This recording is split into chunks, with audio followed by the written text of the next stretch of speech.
Now, less than 100 days to Nigeria's 2023 general elections, conversations are ongoing concerning the role of not just the government, but the corporate sector in nation building.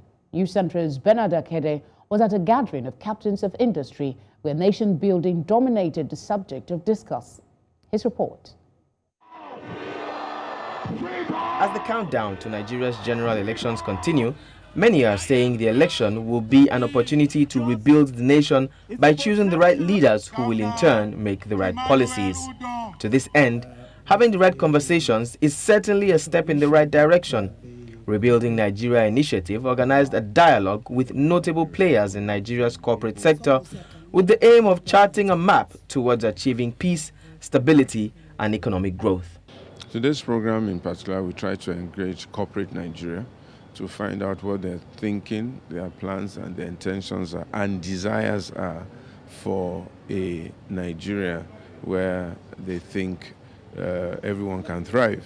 So this is what we call the corporate cluster, getting the ideas of the corporate Nigeria for what they think Nigeria should be. In a small gathering that had business moguls speak physically and virtually, salient points were raised on what the corporate world had been doing wrong and how changes could be made. This initiative is very apt in trying to waken up those who have already identified with these lofty ideas and those that are yet to identify with it by this advocacy effort of those prime creator of this laudable objective to moving Nigeria out of its present state. Emphases were laid on security, education, finance and economy, amongst others.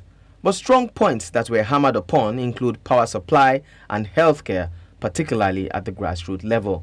If the new government coming in will take it by the bull's horn and actually look into this sector without politics behind the mind, it will forge every Nigerian, not just anybody, in every sector.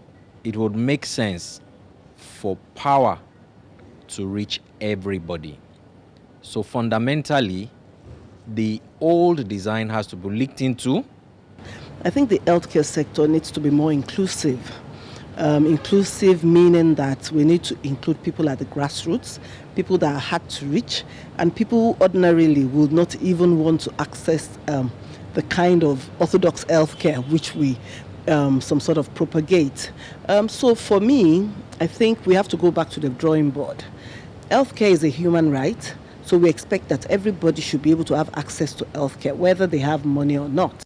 The panelists concluded by unanimously agreeing that though Nigeria is largely controlled by government policies, which in turn affect the corporate world, the role of the corporate organizations in nation building cannot be overemphasized. Bernard Akede, reporting for News Central.